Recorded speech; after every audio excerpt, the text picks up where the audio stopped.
आज की जो प्रेस कॉन्फ्रेंस है उसको बुलाने का उद्देश्य ये है कि एसओजी द्वारा एक जांच की गई जिसके अंदर की बंसीलाल उर्फ प्रिंस सैनी, उसके डायरेक्टर हैं दूसरी ममता भाटी और एक मैनेजर दिनेश बागड़ी, इन 3 लोगों को गिरफ्तार किया गया है।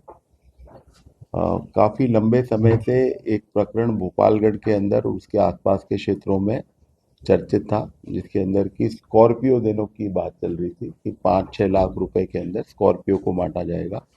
लगभग 200 स्कॉर्पियो देने की बात थी। और आश्चर्य की बात है कि इस तरह की चर्चा में जो वीडियोस देखने आए सामने एसओजी के सामने, उनमें 30-30 हजार व्यूअर्स ने उन वीडियोस को देख रखा था। और उस पूरे क्षेत्र में काफी एक तरह से एक डिबेट चल रही थी कि ये ठगी कर रहा है या नहीं कर रहा है, और दूसरी तरफ से दावे हो रहे थे कि ये गाड़ियां बांटेगा।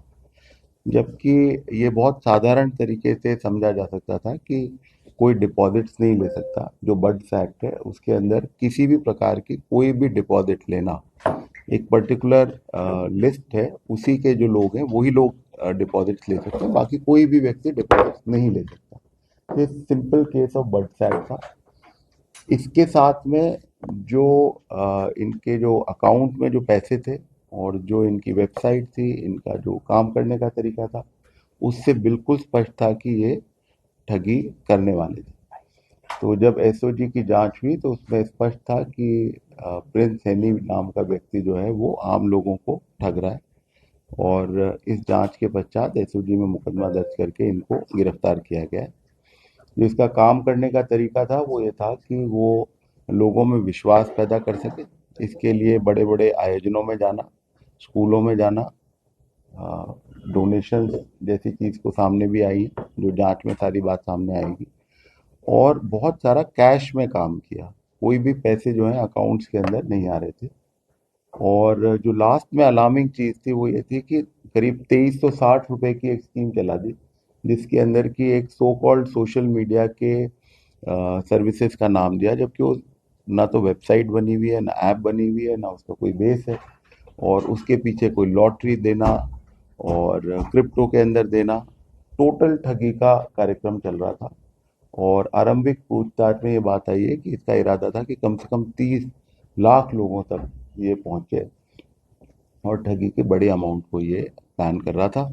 बट एसओजी ने इसका जो अपराध का तरीका था उसका पटाक्षेप करते हुए अब गिरफ्तार किया है। उम्मीद करेंगे कि जो ठगी किए हुए लोग हैं वो अब सामने आएंगे और इसके खिलाफ और ज़्यादा कार्रवाई होगी।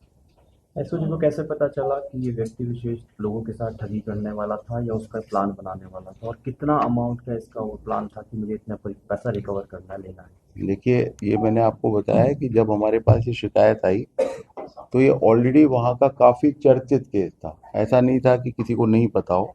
इसका जोर शोर से मीडिया के अंदर प्रचार किया जा रहा था।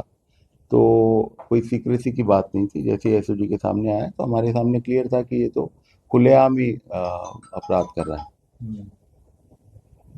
कितने पैसे की है ये सारी चीजें जब इन्वेस्टिगेशन होगा तब होगा, बट आप ये मान के चलें करोड़ों रुपए की ठगी तो निश्चित रूप से हुई है।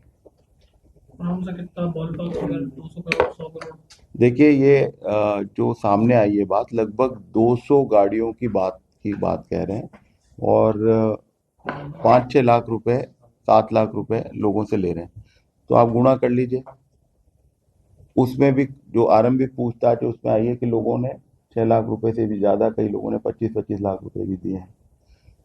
ये जो 2360 रुपए थे इसमें भी कितने लोगों ने दिए हैं ये भी चीज सामने आएगी। तो ये बिल्कुल आरंभिक स्टेज के ऊपर ही हम लोग ये प्रेस कॉन्फ्रेंस के जरिए जनता को बताना चाह रहे हैं कि और पैसे ना दें, क्योंकि अभी भी लोग पैसे लगातार जमा करा रहे हैं। आरोपी अकेला है या आरोपी के साथ और भी गैंग के सदस्य जिन्हें गिरफ्तार करना शेष रह गया? अभी तो बहुत गिरफ्तारियां बाकी हैं। जो इमीडिएटली गिरफ्तारी हुई है वो दिनेश बागड़ी करके जो इसका मैनेजर है उसकी हुई है, और कंपनी में जो को डायरेक्टर है ममता भाटी उसकी हुई है। और कौन कौन है जो अभी फरार चल रहे हैं जिनके ऊपर पूरे एसओजी की नजर है? देखिए, बर्ड्स एक्ट के अंदर जो फर्स्ट लेयर होती है, जो दूसरे लोगों को एनकरेज करते हैं कि हम पैसे लेते हैं उनके थ्रू जाके, तो वो भी सारे के सारे लोग आरोपी बनेंगे। सर इनका बैकग्राउंड क्या है, ये मतलब ये 12वीं फेल है ये। 12वीं फेल है। 12वीं फेल है ये। इससे पहले भी इस तरह की कोई स्कीम चलाने की इसके बारे में जानकारी आई है। सर कोई मुकदमा वगैरह इनके खिलाफ पहले भी दर्ज हो चुके हैं इस अभी तरह के? मुकदमा अभी भी रिसेंटली दर्ज हुआ था, पहले भी दर्ज हुआ था, तो कुछ मुकदमे दर्ज हुए हैं, क्रिमिनल रिकॉर्ड है। इनकी मॉडस ऑपरेंडी क्या थी, कैसे ये लोगों को बताते थे कि इतने कम पैसे में ये वैक्सीन प्रोवाइड करा रहे हैं?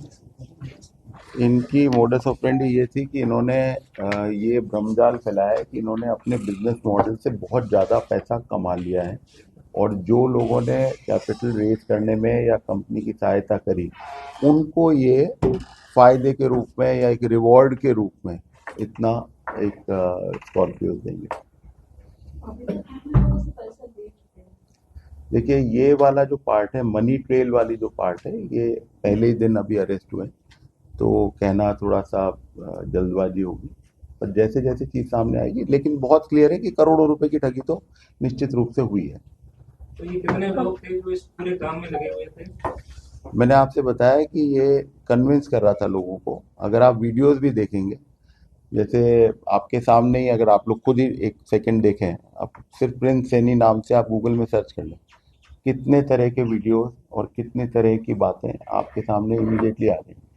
आप इनकी एक वेबसाइट देखेंगे, harvestaiTechnology.com करके, इतनी बहुत ही साधारण सी वेबसाइट है। उसमें एक विदेशी नाम चेहरे के साथ में एक मैनेजर दिखा रखा है, उसके लिंक्स भी काम नहीं कर रहे हैं। ये बहुत ही साधारण वेबसाइट, और उसके बेसिस पे एआई का नाम यूज कर कर, तो ये कि एआई भी एक ऐसा एलिमेंट है जो कि आज की तारीख में ठगी के रूप में लोगों को लुभावित करता है कि साहब एआई का कुछ करें। आप लोगों ने सो मोटो